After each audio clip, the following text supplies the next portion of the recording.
What's up, board fam? These guys are losing their minds over lanterns, and we love to see it. The reason why they are scrambling and working overtime to make it seem like this show is bad is because they haven't had a win in a while. They spent months astroturfing and going after the Odyssey, trying to convince all of us that the Odyssey was going to be a stain on Nolan's track record. There's tons of receipts for this. These guys went all in on that, and they were absolutely wrong. Not only did the Odyssey do well critically, fans received it very well, and it made a lot of money at the box office. And it's still there right now, making money in IMAX as we speak. They were so wrong about that. They tried really hard. Even after all of those things happened, they still went in on it. Looked really bad for them. This was so bad that they didn't even bother to go after Spider-Man. They ignored Spider-Man. Even though I have the receipts, Ryan Kinel did in fact go after Spider-Man a couple years ago. And I'm sure there's other videos of him doing it, but I have the receipts for that one. It's on my channel. Check it if you have to. They didn't bother to go after Spider-Man. Spider-Man went on to do $2 billion plus. It's still in theaters right now. It's still making money. Ended up being a massive success. And then Lanterns comes along and they want to call it James Gunn slop, but it's nothing like a James Gunn movie or TV show. It's completely different. So now they've shifted. So the goalpost is moved. It is no longer James Gunn slop. Now we're moving over to mystery box shows are bad and Damon Lindelof is a problem. Chris Mundy is a problem. Tom King is a problem. This is the new talking points from these guys. However, the premiere of the show did really well. Seems like fans and critics are enjoying the show. We don't know what it's going to look like at the end of the season. I'm not going to predict what that's going to look like. But right now for them, it's very difficult for them to make any sort of argument about the quality of Lanterns, considering the vast majority of people seem to like the show. So they're in a weird space. They've even gone back and started going after She-Hulk and older properties that they're not even on the air anymore. Movies that nobody's talking about anymore. It really is sort of pathetic if you are in this space right now, because you have to be the actual court jester that people think you are, because you don't have much of a choice. This is Alan from Film Threat. And we're going to watch a video from Ryan Kinel as well, but we're talking about this interview with Hollywood Reporter and Damon Lindelof here, where he cites this quote. Now, there's much more to this. I'm going to read that for you in just a second. However, Alan says, in response to, I don't think anybody wants to see you be completely and totally vigilant to the source material. He says, no, actually adapting the source material is essential to adaptations.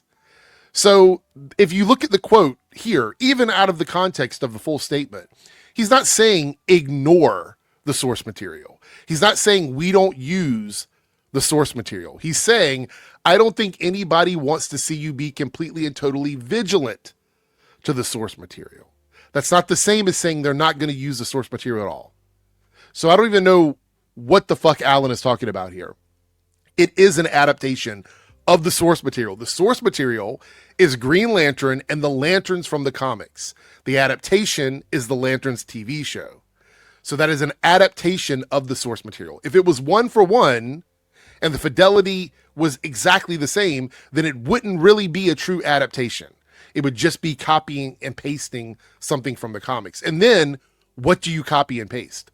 I've been saying this for a while. Do you copy and paste the Hal Jordan stories from the classic era? Do you go to the 90s? Do you go to the 2000s? Which stories do you actually adapt? If you look at Supergirl, I would say based on that movie, maybe they shouldn't actually try to adapt too closely source material. Maybe it's good that they're doing something completely new and completely different. I'll talk more about that in a moment. But my response to him here on Twitter, which I rarely ever respond to anybody, was the Lanterns characters in the comics are the source material. The TV show is an adaptation of the source material. Your sentence makes no sense. And I stand by that. Before we move on, though, I want to read over here what the full quote was from Damon Lindelof, because once you look at the whole quote, it makes more sense. In the interview, Damon Lindelof says there's a level of hubris in taking any pre-existing IP, but it is called adaptation.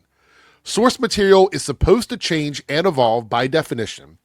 As a consumer and as someone who's making this stuff, there's almost a responsibility to take risk.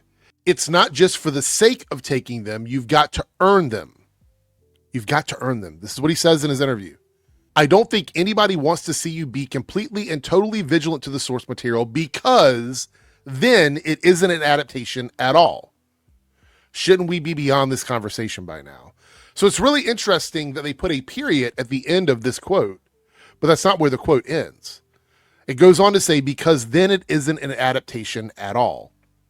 So using this quote out of context with the period in the wrong position makes it seem like he is being shady towards the source material. Now, I would even argue that this quote alone isn't enough for people to get mad and upset at him. But the point is that the quote without full context does come across as a rage bait headline. So Hollywood Reporter, do better.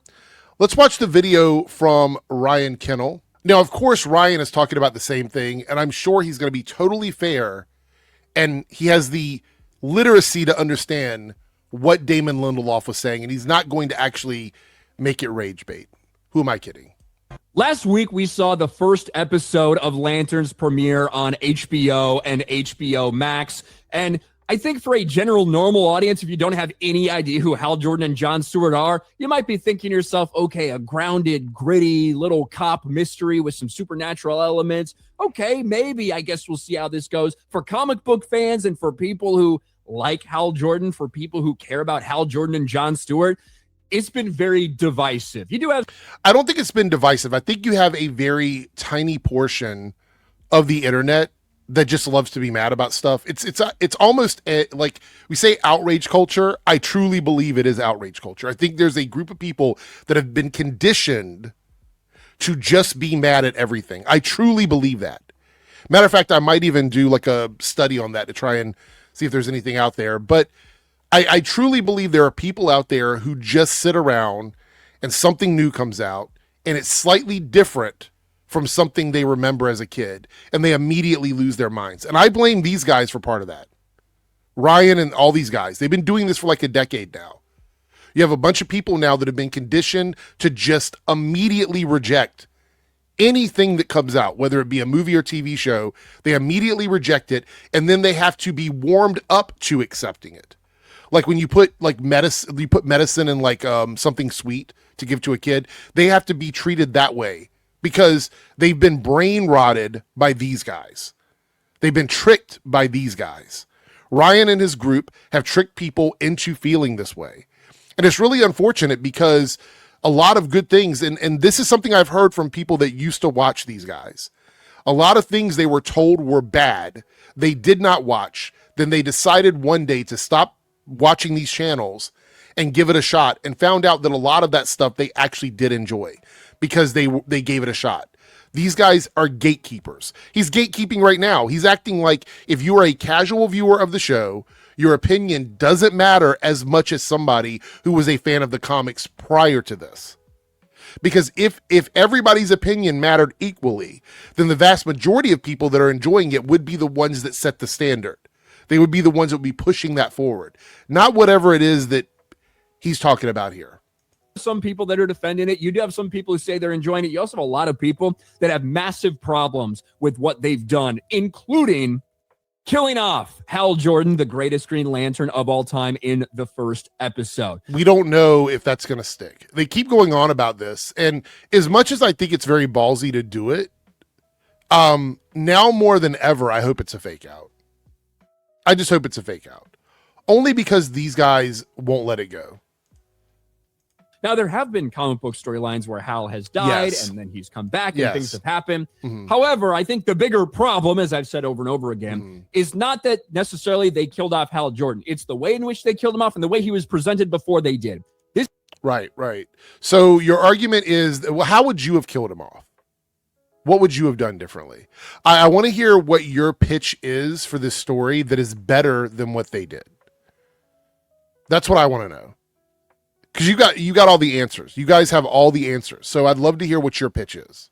This man is presented as a washed up drunk who at one point... He's not presented as a drunk, alcoholic, all these terms. He's not presented as any of that. They talk about him drinking in celebration, but at no point in that first episode, because we're still talking about that, I guess, at no point in that first episode is he portrayed as an actual alcoholic or drunk. Nowhere in the episode. And washed up is weird because people are stopping him, asking to take pictures with him, asking for his autograph. That doesn't scream washed up. Washed up would be if people saw him and didn't know who he was. And they're like, oh, who is this guy? That would be washed up. So this is all a lie. Point. People cared about him 20 years ago, but now he's lost everyone's respect. No, this is a lie. This is literally a lie. In 2016, which is when we see Hal training John, people are stopping him and talking to him and asking him questions. This is a lie. Apparently for the way that he's been acting. He doesn't want to wear his suit anymore. Nobody thinks he has anything of value to add. No one fucking respects him at this point. That's projection. It was embarrassing. And quite frankly, it gave me Last Jedi vibes. Right. That's the way that they treated Hal Jordan in the Lantern show. Right. And although the ratings did come out and a lot of people tried to spin this thing as a massive, huge, monumental success, you actually put it in perspective. Oh, okay. 9.3 million viewers for Lanterns. By the way, The Acolyte reaches 11.1 million views in. Right. So you're comparing Lanterns to Acolyte on two different streaming services. This is how you get your W. Matter of fact, I believe Disney has actually stopped sharing subscriber data. It's been, I think, like a year since we know how many subs they have. So we don't even know how many subs they have. And as far as WB goes, they're trying to sell to investors. So I think they got in trouble. Didn't they get in trouble for like lying about subscriber numbers? Yeah, I just looked it up. Interestingly enough, shareholders sued WBD, David Zaslav and Gunnar Windelfels for beefing up the numbers. So we don't even know if their numbers are accurate. So we got two different streaming services with two different sets of numbers, but you're going to compare, and you're comparing two unrelated shows because you don't like The Acolyte. So you're comparing it to a show you don't like to try and manufacture some sort of standard. That's weird. Are you going to compare it to the other shows on HBO? How about specifically Penguin, which is another DC property? You want to compare it to that? Let's see if you compare it to that. 5 days, nearly 3 million short of Ahsoka debut. So that is with an extra day or so added, but we're talking about 9 million compared to 11 and 14 million for some of Star Wars' biggest disappointments. So, and also House of the Dragon had over 20 million viewers a week prior in this time slot. They tried to ride the high of that. We'll see how it holds up throughout the entire series. But I wanted to compare it to Penguin.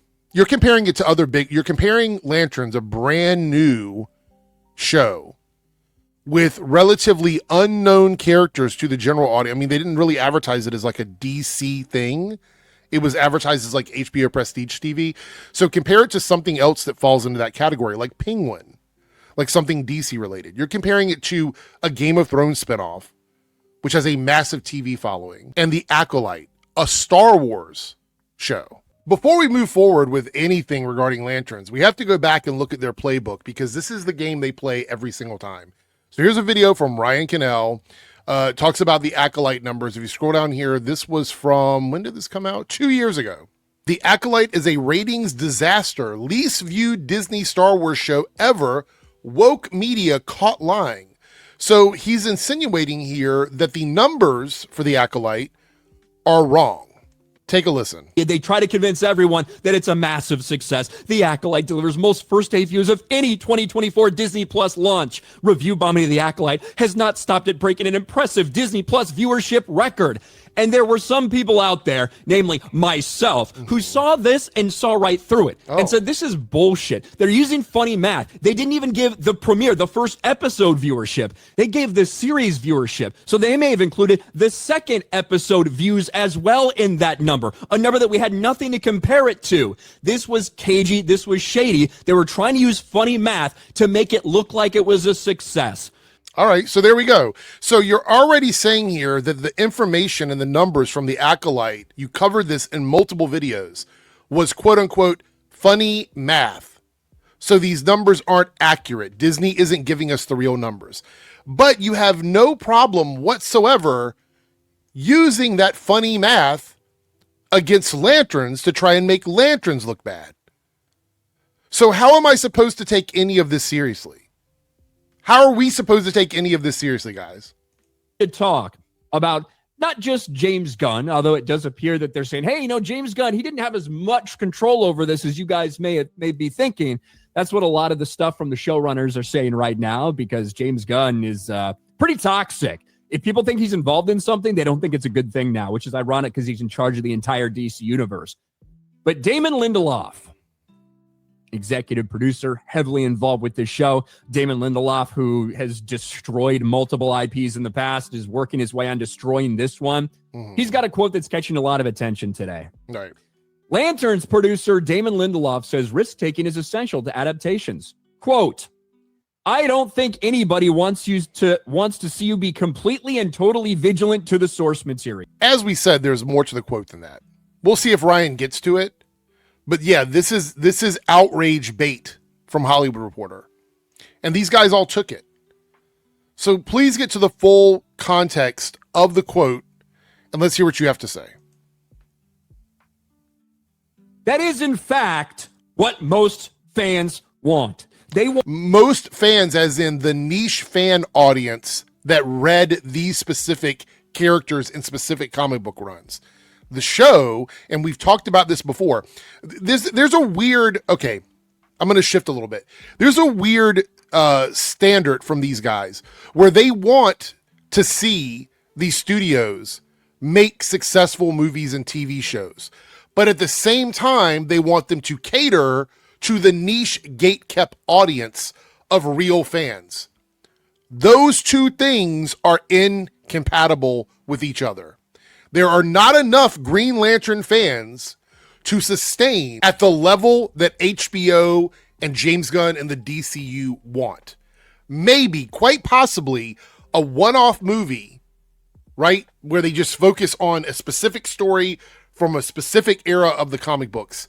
Maybe then you could do something like that, but on a TV show, absolutely not. Who are you catering to with the show? Which run? Which version?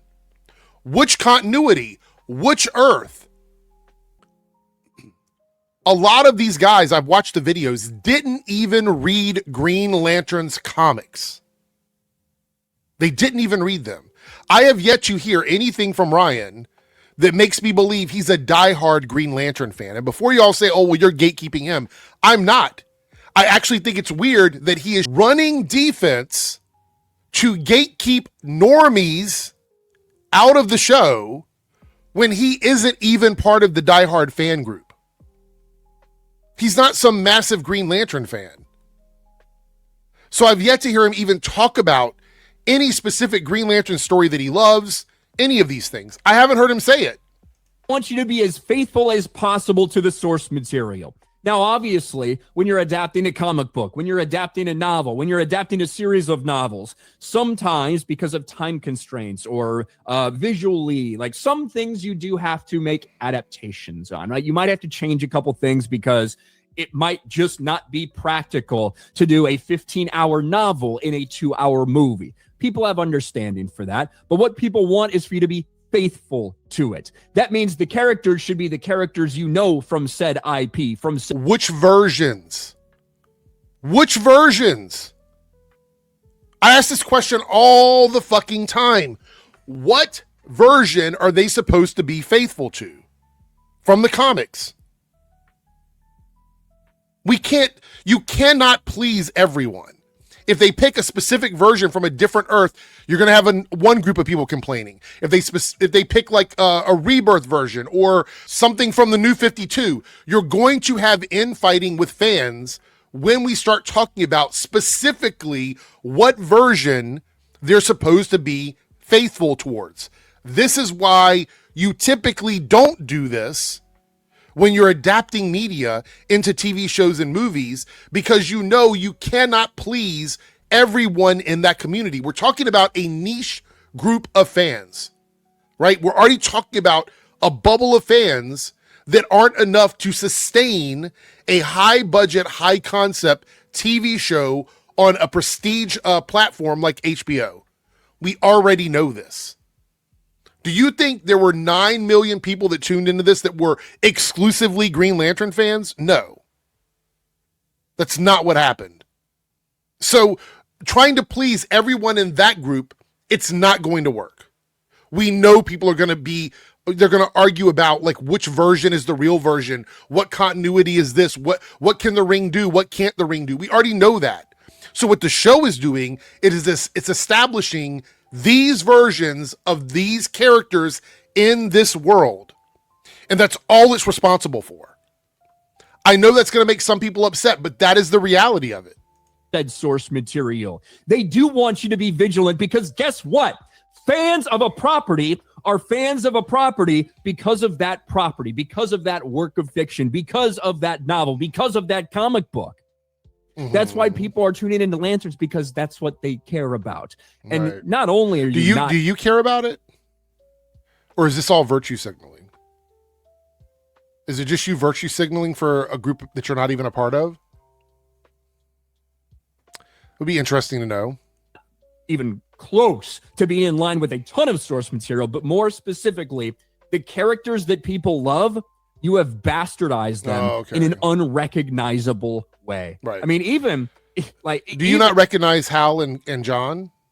Or they just you're looking at the show, you don't even know who they are? Oh wait, no, you do know. You do know because you're upset they killed. Like, it's really weird to be mad that a character is unrecognizable, but then also be mad that they killed the character off.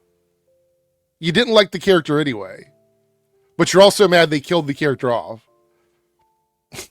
And you have Green Lantern writers out there like Grant Morrison who are saying, yeah, Hal Jordan is unrecognizable in this to me. And it makes absolutely no sense that this is what they've decided to do. I don't really care. Look, this is going to sound very harsh. I don't really care what individual writers think about something that some other writer is working on.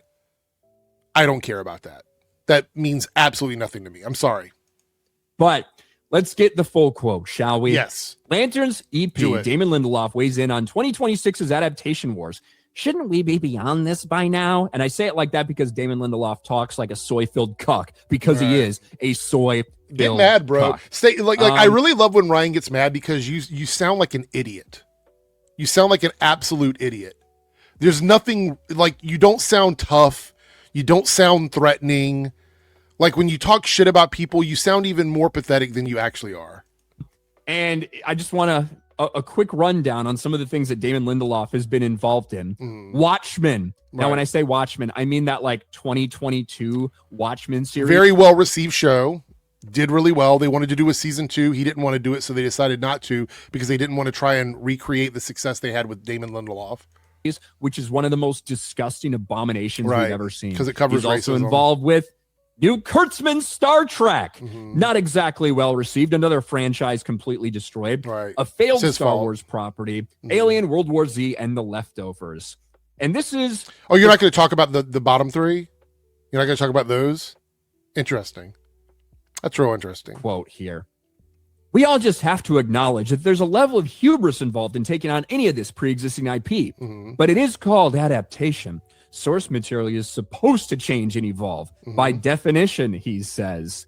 As a consumer and as someone who's making this stuff, there's almost a responsibility to take risks. Right. I don't think anybody wants to see you be completely and totally vigilant to the source material, because then it isn't an adaptation at all. Yes, that's all of that is true. You can't adapt something without changing it. You can't. Anytime you look at something, like if I look at a Superman story and I go, hey, I've decided that instead of having Superman punch the sun, I'm going to have him use his breath on the sun. Once I've made that change, it officially has become an adaptation, and it no longer is vigilant to the source material.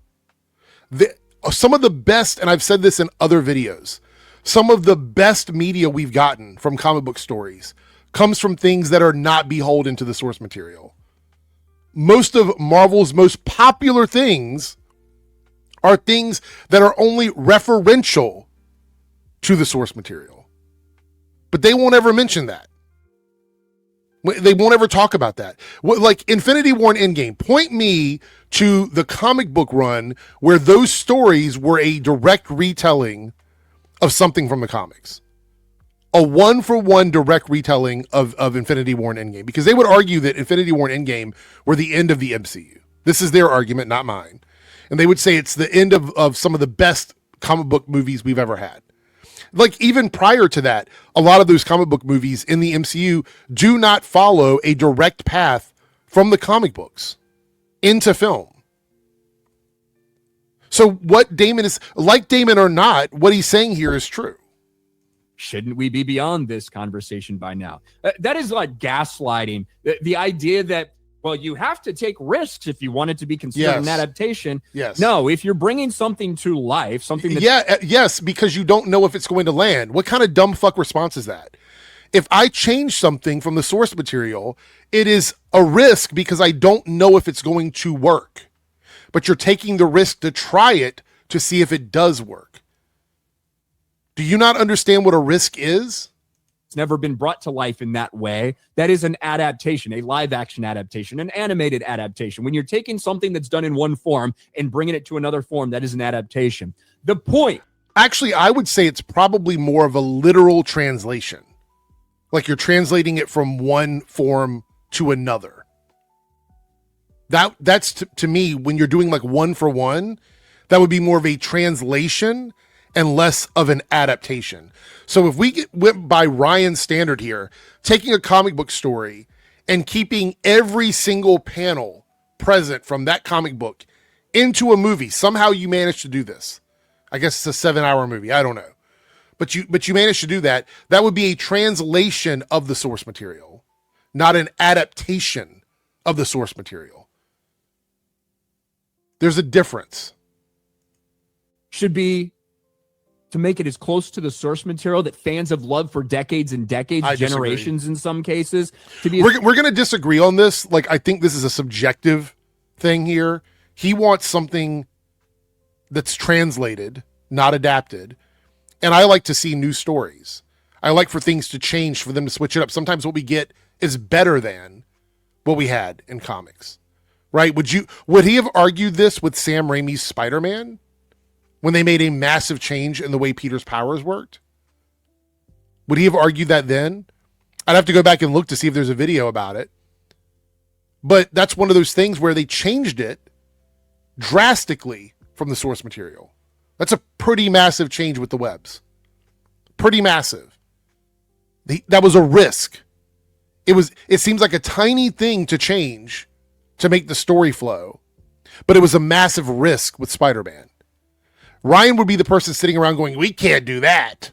That's too big of a change. It's unrecognizable from Spider-Man.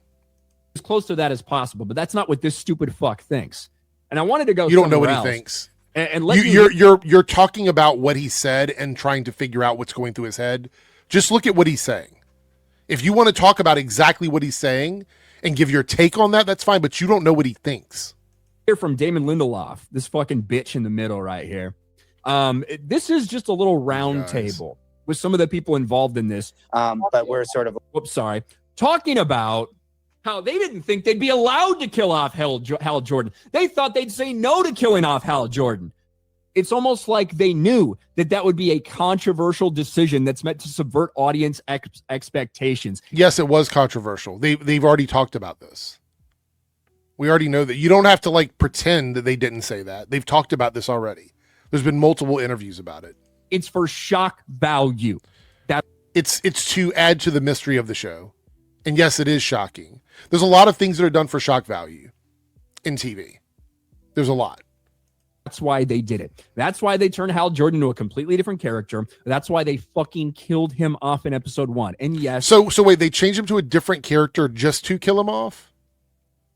I just watched episode 2 and Hal Jordan is in the entirety of the episode. Like he was in the whole episode. So, I mean, I don't know what you're trying to do here. If you're trying to act as if like killing off Hal and then they continue the show without him and it's just a Jon Stewart show without Hal Jordan. I don't know if that's what you're trying to tell your audience, but that's not what happened. If they wanted to play the game the way you say and just be shocking, they would have killed him off and then we never would have saw him again. But that's not the case. It's almost like killing him off wasn't just for shock factor. And there actually is a story that's being used with Hal Jordan as part of the story. He's going to be in the rest of the season because right. They have it set 10 years in the past. Yes. That's where the good chunk of the story is going to be. Right. And will lead up eventually to the point where he gets killed. If it's him. Let's listen to this little round table of retards. Arslur, but we're lovely. sort of like, I think that the audience is a little also bit like, disquiet. Yeah. Describing people, the thousand yells. I think the audience is probably like, well, you spent a lot of time investing in this guy. We might be seeing him again in future episodes. So we're not, we're not entirely. We got 7 episodes left. Yeah, like yeah, how he'll show up sometime. He'll Yes, show up sometime. exactly.